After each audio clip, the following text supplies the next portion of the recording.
नमस्कार भक्तों, मार्गशीर्ष मास महात्म्य की इस पवित्र और लंबी कथा श्रृंखला के सभी अध्यायों का श्रवण करने के बाद आज हम इस कथा के 8वें यानी परम फलदायक अध्याय का श्रवण करने जा रहे हैं।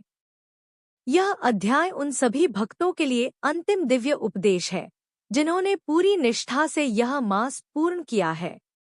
यह उपदेश बताता है कि इस व्रत के पालन से केवल धन धान्य ही नहीं बल्कि मोक्ष की प्राप्ति भी कैसे होती है। सूत जी ने अंत में सभी ऋषियों को भगवान श्री कृष्ण का वह अंतिम संदेश सुनाया जो उन्होंने इस मास के लिए दिया था। हे उद्धव, जो मनुष्य मार्गशीर्ष मास में मेरा नाम संकीर्तन नाम का जाप करता है, पवित्र जल में स्नान करता है और दान पुण्य करता है, वह मुझे उतना ही प्रिय है जितना स्वयं मेरा पुत्र। भगवान ने कहा कि इस मास में दान और भक्ति करने से मनुष्य मेरे दिव्य रूप को प्राप्त करता है। यह मास मेरे सौंदर्य और ज्ञान का प्रतीक है। जो मुझे इस मास में भजता है, मैं उसके सभी पापों को हर लेता हूँ और उसे अखंड प्रेम प्रदान करता हूँ। इस कथा के 8वें अध्याय का मुख्य फल मोक्ष है। यह कथा बताती है कि अंत में दरिद्र ब्राह्मण और पश्चाताप करने वाला राजा दोनों ने ही एक समान वैकुंठ धाम को प्राप्त किया। शिक्षण: इससे सिद्ध होता है कि भगवान के लिए धन की अमीरी या गरीबी मायने नहीं रखती। मायने रखती है केवल हृदय की भक्ति और नियम के प्रति निष्ठा।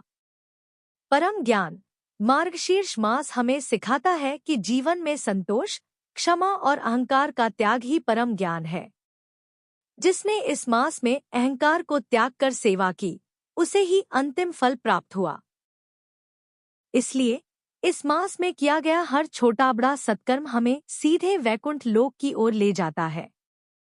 भक्तों, मार्गशीर्ष मास के संपूर्ण 30 दिनों तक व्रत, कथा श्रवण और नियम का पालन करने का अंतिम फल है सर्वोच्च सुख, जीवन के सभी प्रकार के कष्ट, रोग और भय का नाश, अखंड सौभाग्य, परिवार में सुख शांति और संतान की उन्नति, कर्म की शुद्धि, अनजाने में किए गए सभी पापों का शमन। अंतिम निर्देश: इस कथा श्रृंखला के पूर्ण होने पर अपने घर के सभी बच्चों, बड़ों और परिवार के सदस्यों को एकत्रित करें। सभी को प्रसाद बांटें, दान पुण्य अवश्य करें और सभी को भगवान श्री हरि का स्मरण करने का संकल्प दिलाएं। भक्तों, मार्गशीर्ष मास महात्म्य की यह 8 अध्याय कथा श्रृंखला आज पूर्ण होती है। हम कामना करते हैं कि आपने न केवल कथा सुनी हो, बल्कि इसके उपदेशों को अपने जीवन में भी धारण किया हो। अगर आपको यह संपूर्ण कथा श्रृंखला अच्छी लगी हो, तो वीडियो को लाइक करें।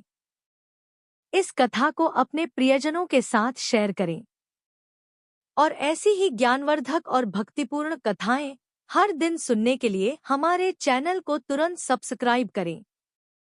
प्रेम से बोलिए जय श्री कृष्ण, जय मार्गशीर्ष मास की।